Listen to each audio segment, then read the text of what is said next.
Sir நாங்க போலாமா? போங்கம்மா. சரிங்க சரிங்க சார். அம்மா உங்க பேர் சொல்லிட்டு போங்கம்மா. மல்லிகா சார்.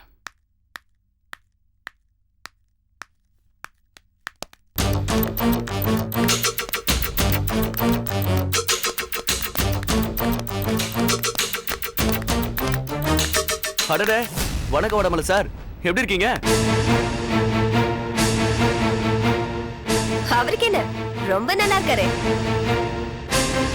அப்புறம் என்ன வடமலை இவ்ளோ லேட்டா வரீங்க? உங்களுக்காக மேல கமிஷனரே காத்துட்டு இருக்காரு. ஓ, எதுக்கு வந்தோன்னு யோசிக்கிறீங்களா? வேற எதுக்கு? செல்லமாவை எப்படியாவது ரிலீஸ் பண்ணிடுங்க, அவங்க ரொம்ப பாவம் அப்படின்னு கமிஷனர் கிட்ட கருணை மனு கொடுக்கறதுக்காக வந்தோம். அப்புறம் எங்களால முடிஞ்ச ஏதோ ஒரு சின்ன நல்லது, அவங்கள பத்தி நிறைய நல்ல விஷயங்களை சொல்லிட்டு வந்திருக்கோம். என்ன சதீஷ்? என்ன சில நல்ல விஷயம்ன்றீங்க? செல்லம்மா பண்ண சாதனை எல்லாம் அடுக்கடுக்கால சொல்லிட்டு வந்திருக்கோம். அதெல்லாம் சாருக்கு தெரியாதுல்ல, கொஞ்சம் டீட்டெயிலா அவர்கிட்ட சொல்லுங்க. நானும் எவ்வளவுதான் டீடைல்ஸ் சொல்றது? ஒன்னா ரெண்டா? சொந்த அண்ணன்னு கூட பார்க்காம அவர் மேலேயே கம்ப்ளைண்ட் கொடுத்திருக்க தங்கச்சி, அத சொல்லட்டுமா? இல்ல புருஷன்னு கூட பார்க்காம ஒரு ஆம்பளன்னு கூட மதிக்காம வேலைக்காரனை விட கேவலமா நடத்துறாங்களே, அத சொல்லட்டுமா? என்ன ஸ்னேகா, எனக்கு கிடைக்க வேண்டிய கார்மெண்ட்ஸ அந்த செல்லம்மா உடும்பு மாதிரி பிடிச்சிட்டு இருக்காளே, அந்த விஷயத்தை மறந்துட்டீங்க? எதை மறந்தாலும் மறப்பனே ஒழிய செய்யாத தப்புக்கு ஒரு ராத்திரி பூரா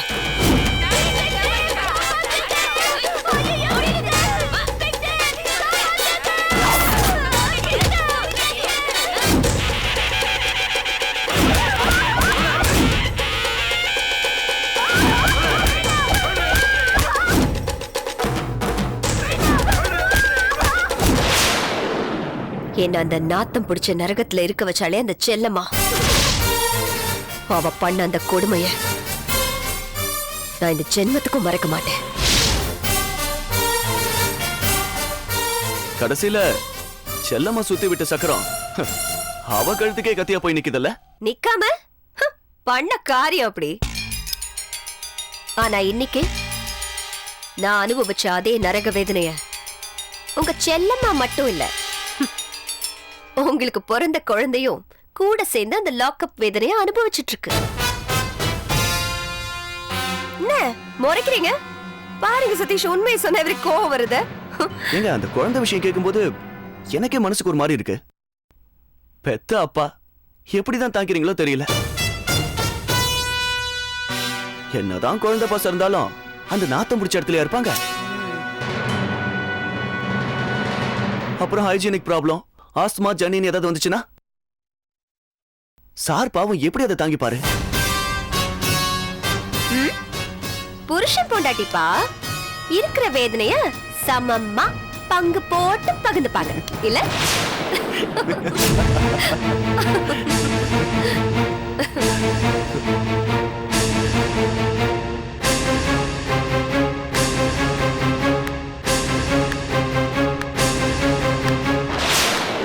போங்க போங்க, என்னதான் கெஞ்சினாலும் செல்லம்மா இந்த ஜென்மத்துக்கும் வெளியில வரமாட்டான்.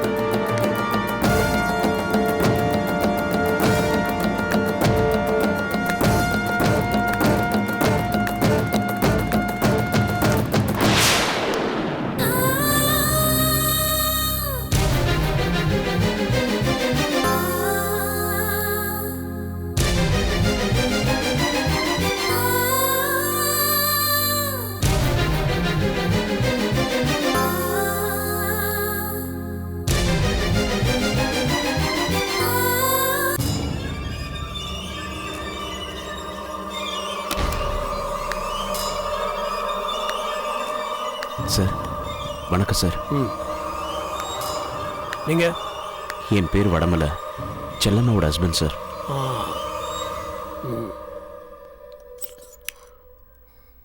நீங்க தான் உங்க ஹஸ்பண்டா? ஆமாம் சார். என்னாச்சு உங்க ஒய்ஃப் செல்லம்மாவுக்கு?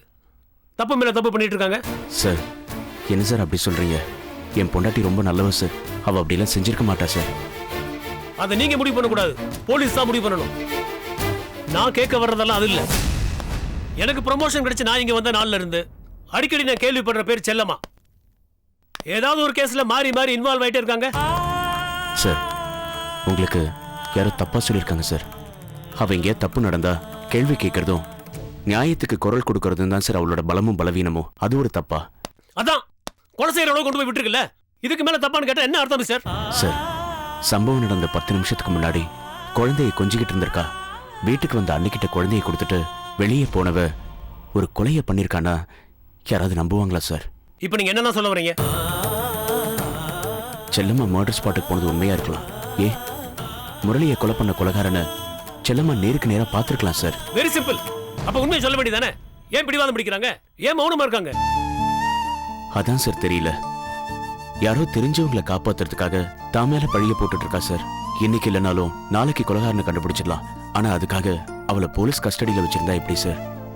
நான் என்னோட செல்லம்மாவுக்காக ஜாமீன் கேட்டு மனு தாக்கல் பண்றப்போ உங்க டிபார்ட்மெண்ட் ஹெல்ப் பண்ணாதான் சார் கோர்ட் அவளுக்கு ஜாமீன் கொடுக்கும். எப்படியா? எப்படி ஜாமீன் கிடைக்கும்?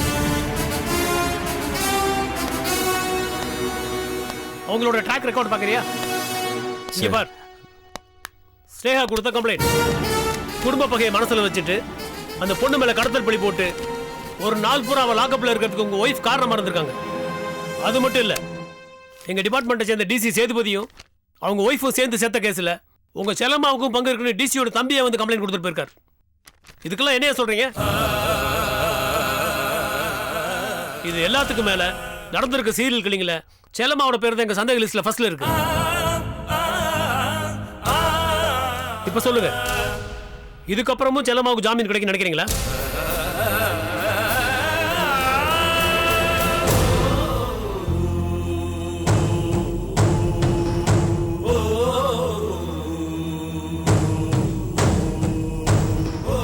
சார் ப்ளீஸ் சார், நீங்க தான் எங்கிட்ட பேசுறது வேஸ்ட்.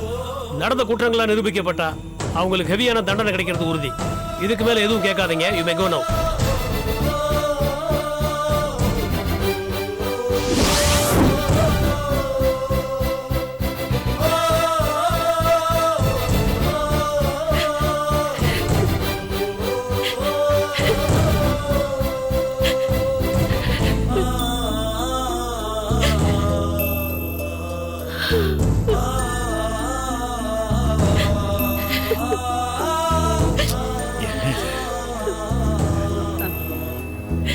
முத்தழகி, முத்தழகி, ஐயோ அழாதம்மா, அழாத. வா வாம்மா வா.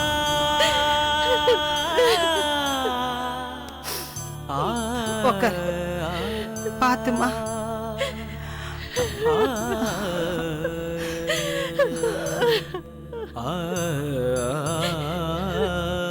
இவ எதுக்காக இப்படி அழுதுகிட்டு இருக்கா? செல்லம்மா பத்தா நம்ம எல்லாருக்கும் தெரியும்ல. ஊர்ல இருக்கிறவங்க பிரச்சனை எல்லாம் தலைமையில தூக்கி போட்டு ஆடுவான்னு. என்னங்க வாயை வச்சுக்கிட்டு சும்மா இருக்க மாட்டீங்களா? என்ன பேசுறதுன்னு தெரியாமலேயே பேசிக்கிட்டு இருக்கீங்க. எல்லாம் தெரிஞ்சுதான் பேசுறேன்.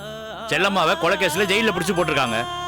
ஆனா நிச்சயமா அவன் இந்த கொலையை பண்ணிருக்க மாட்டான். நம்ம எல்லாருக்கும் நல்லாவே தெரியும்.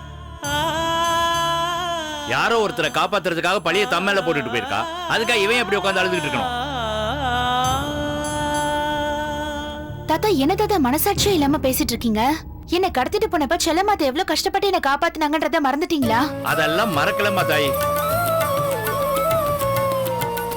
ஒரு குடும்ப பொண்ணு கொலை நடந்த இடத்துக்கு எதுக்கு போகணும்? அதனால தானே இப்ப போலீஸ் பிடிச்சிட்டு போயிருக்கு.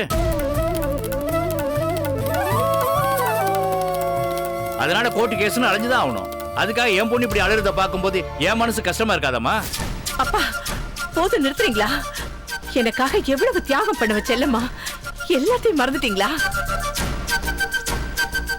என்னையும் என் புருஷனையும் சேர்த்து வைக்கணுங்கிறதுக்காக நான் அவளுக்கு செஞ்ச துரோகத்தை எல்லாம் மறந்து என் தோள் மேல கை போட்டவ செல்லம்மா. நான் அவ தாய்மையை அழிக்கணும்னு அவ வயித்துல வளர கருவை அழிக்கிறதுக்காக அவளுக்கு விஷத்தை கொடுத்தேன். அது எல்லாத்தையும் மறந்துட்டு ஒரு தாயை விட என்ன அன்பா அரவணைச்சவ செல்லம்மா. ஏன்பா என் பொண்ணை கடத்திட்டு போனாங்களே, அப்ப என்ன விட அதிகமா இவளுக்காக துடிச்ச அன்பான அத்தை பாவ.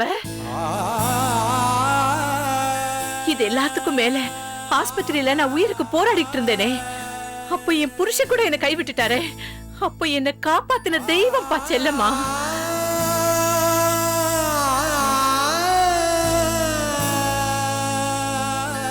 அவளை பத்தி பேசுறதுக்கு உங்களுக்கு என்ன அருகதை இருக்கு? இல்லம்மா, இதுக்கு மேல செல்லம்மாவை பத்தி ஒரு வார்த்தை பேசுனீங்க, அப்பான்னு கூட பார்க்க மாட்டேன், அப்படியே தலை பிடிக்கிடுவேன். எம்மாடி அப்படியெல்லாம் சொல்லாதம்மா. செல்லம்மா கை குழந்தை விட்டுட்டு போயிருக்காளேங்கிற ஆதங்கத்துல. ஆமாப்பா, கை குழந்தையதான் விட்டுட்டு போனா, என்ன நம்பி விட்டுட்டு போனா. நான் கொஞ்சம் போயிட்டு வந்துடுறேன், என் குழந்தைய அது வரைக்கும் பாத்துக்கங்கன்னு சொல்லிட்டு போனா. அவ பாத்துக்கங்கன்னு சொல்லிட்டு போன வார்த்தையில எவ்வளவு நம்பிக்கை இருந்துச்சு தெரியுமா? அவளை போலீஸ் அரெஸ்ட் பண்ணாங்கன்னு தெரிஞ்சதுல இருந்து இப்ப வரைக்கும் பச்சை தண்ணி கூட என் பல்லுல படலப்பா. இந்த சாமியை தான் நான் நம்பிக்கிட்டு இருக்கேன். அவ மட்டும் இந்த பிரச்சனையில இருந்து விடுதலையாகி வெளியில வரல, இனி நான் சாமியவே கும்பிட மாட்டேன். எம்மாடி, நான் என்ன சொல்ல வந்தேன்னா, என் பொண்ணு நீ இப்படி அழுதுகிட்டு. நீங்க என் அப்பாவே இல்ல, முதல்ல இங்க இருந்து போங்க. இல்லம்மா, நான் எதுக்காக சொல்ல வந்தேன்னா, போ சொல்லுங்க அவரை. எங்க தயவு செஞ்சு கொஞ்சம் சும்மா இருங்களே. இல்ல அது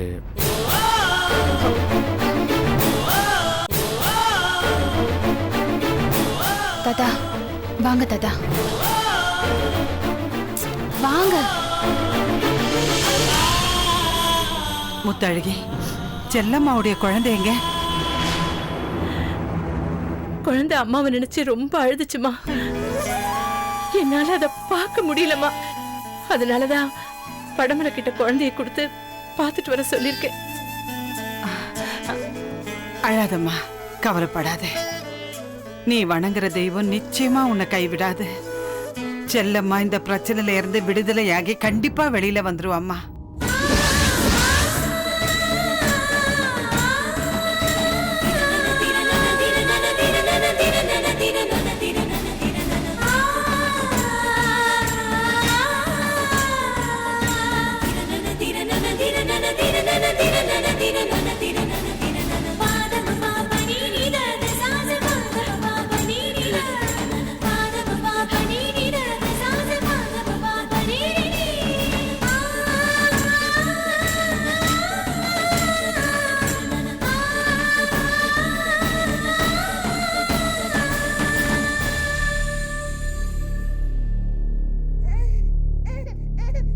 யோ, அது வடபழனி ஸ்டேஷன்ல கம்ப்ளைண்ட் பண்ணியா? இங்கே ஏன் உயிரை வாங்குற?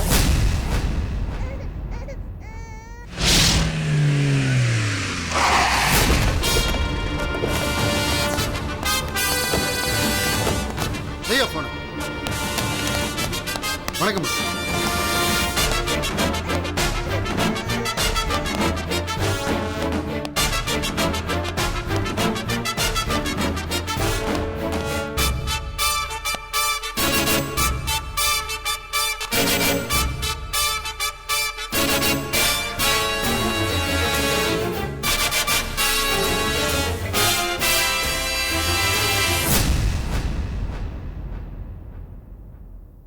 இன்வெஸ்டிகேஷன்ல ஏதாவது பலன் கிடைச்சதா?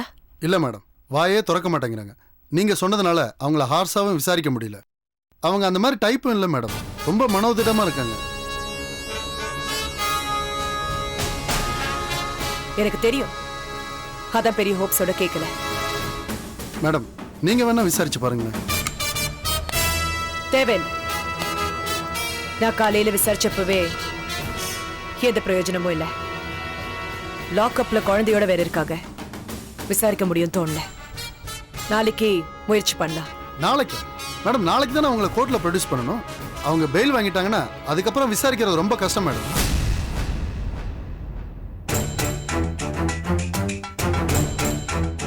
I doubt. எஃப்ஐஆர் ரொம்ப ஸ்ட்ராங்கா இருக்கு. அது மட்டும் இல்லாம கமிஷனர் கிட்ட அடிஷனல் கம்ப்ளைண்ட்ஸ் 2 வந்திருக்கு. இதெல்லாம் வச்சு பார்க்கும்போது பெயில் நிச்சயமா கிடைக்காது.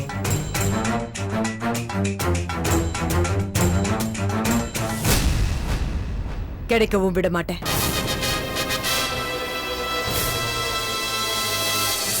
அப்போ நாளைக்கு வரைக்கும் அவங்க இங்கே தான் இருக்கணுமா மேடம்? நோ ஒரு லேடி குழந்தையோட லாக்அப்ல இருக்கிறது தர்ம சங்கடமான நிலைமை. மீடியாக்கு தெரிஞ்சதுன்னா நம்மள கிழிச்சிருவாங்க. அதனால நம்ம கஸ்டடியில எடுத்ததுக்கு அப்புறம் ஏதாவது மகளிர் காப்பகத்துக்கு மாத்தி அதுக்கப்புறம் நம்ம விசாரணை ஆரம்பிக்கலாம். ஆமா மேடம், அதான் மேடம் கரெக்ட். மேடம் அவங்கள எத்தனை நாள் கஸ்டடி கேட்க போறீங்க? 1 வீக். அப்ப கூட இந்த செல்லம்மா கிட்ட இருந்து பெருசா எதுவும் எதிர்பார்க்க முடியாது. அவங்கள சுத்தி இருக்க சஸ்பெக்ட்ஸ நம்ம க்ளோஸா ஃபாலோ பண்ணணும். You are correct madam. Okay, நாளைக்கு இவங்களை கோர்ட்ல ப்ரொடியூஸ் பண்ணும்போது 3 லேடி கான்ஸ்டபிள்ஸ் கூட இருக்கிற மாதிரி பாத்துக்கோங்க. Okay madam. அண்ட் இன்னைக்கு நைட் ஸ்டேஷன்ல 2 லேடி கான்ஸ்டபிள்ஸ் இருக்க மாதிரி பாத்துக்கோங்க. Okay madam. இன்னைக்கு நைட் ஸ்டேஷன் இன்சார்ஜ் யாரு? SI Pichandi madam. ஓ,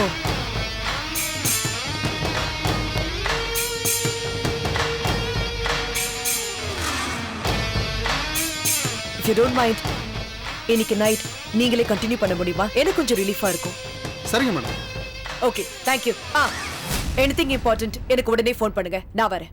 ஓகே மேடம்.